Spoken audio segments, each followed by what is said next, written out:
Let's take a quick break from our discussion of the Pickwickian Senate and listen to an interview I recorded earlier with columnist and former presidential candidate, the ever-popular Pat Buchanan.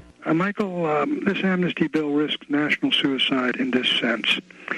It gives amnesty to 12 to 20 million illegal aliens in this country, which is an open invitation for the entire world which would like to come here to head for the southern border of the United States.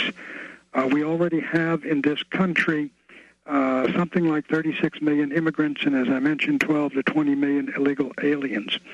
We have 100 million folks in this country who are now minorities, and many of these immigrants coming in are coming from countries and continents and cultures that have never before been assimilated into any first world country.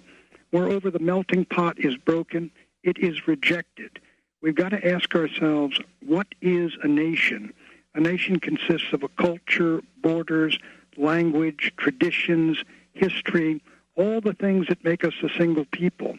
Americans are not being welded into a single people today, and I think we're risking the same kind of national suicide that you saw happen in the Soviet Union and Yugoslavia and the break apart of Czechoslovakia and all of these countries in Europe that are right now breaking apart. Absolutely amazing. Well, here's how the 1890 to 1920 assimilation worked.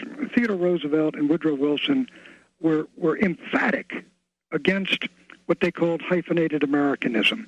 If you got one foot abroad, you should keep both abroad, they said. You must become Americans.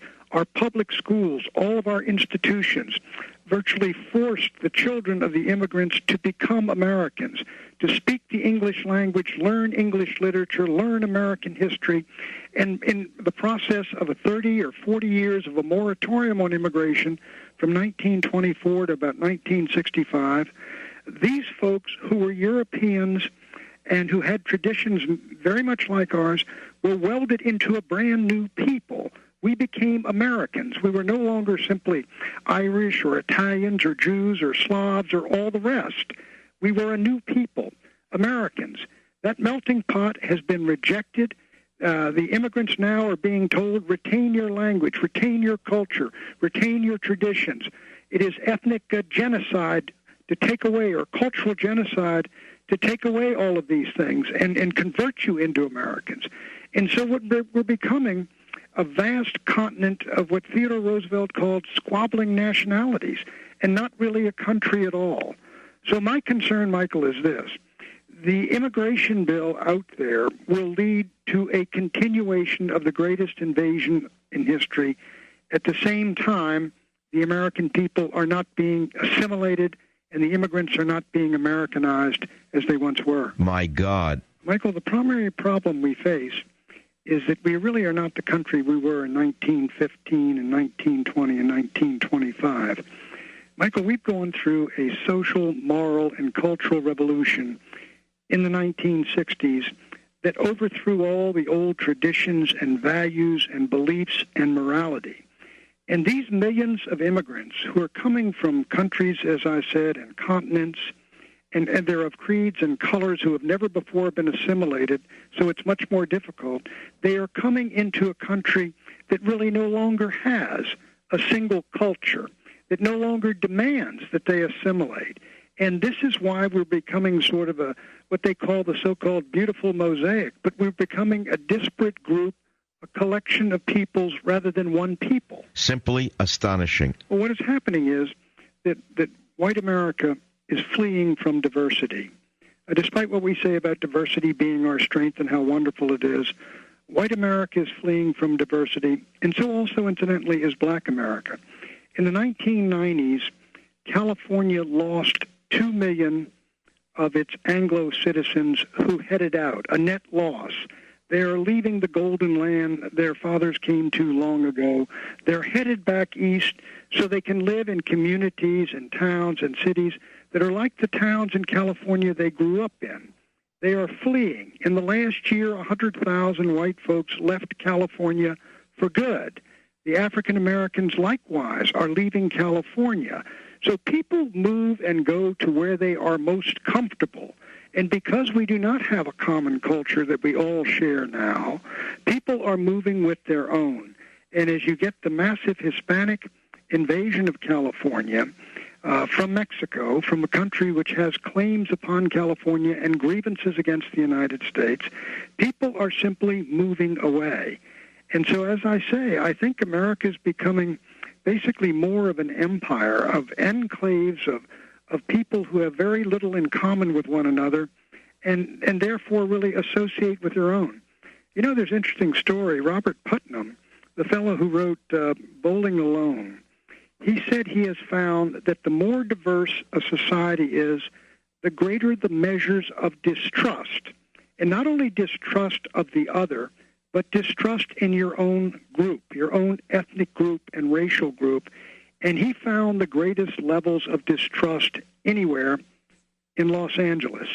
You take a look at the movie Crash, how people couldn't understand each other. There were constant collisions of culture and language and constant acts of violence one against the other.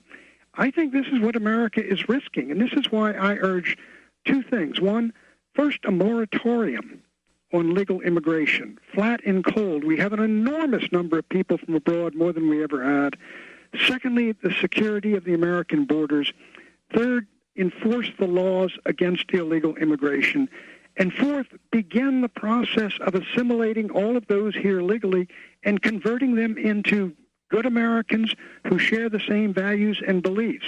Now, this is a far harder process, as I've said, for the very simple reason that we no longer agree on anything, on history, on heroes, on holidays, on right and wrong, on morality, on homosexuality, on abortion.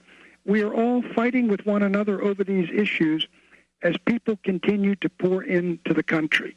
This is the formula for national suicide. Well, where do we go from here? Well, I think what you find is the fastest growing media in America today is Hispanic media.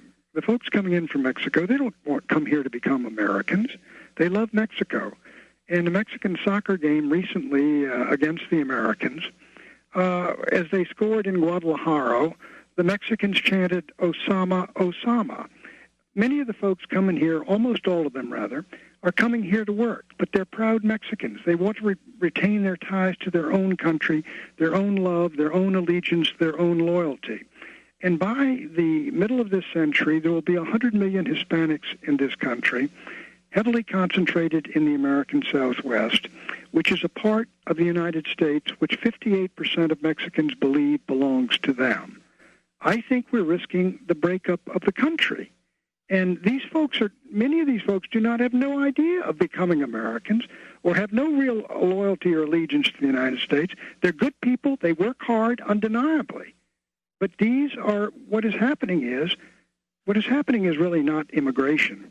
What is happening is a part of Mexico is being transferred into the United States. Well, I want to thank you for being on the show. This was really an eye-opener. Michael, it's good to talk to you. I appreciate it. And I just want to say I've been listening to you. I listen to you when I drive over and do MSNBC at night. You got quite a show, and I enjoy doing it. Savvy.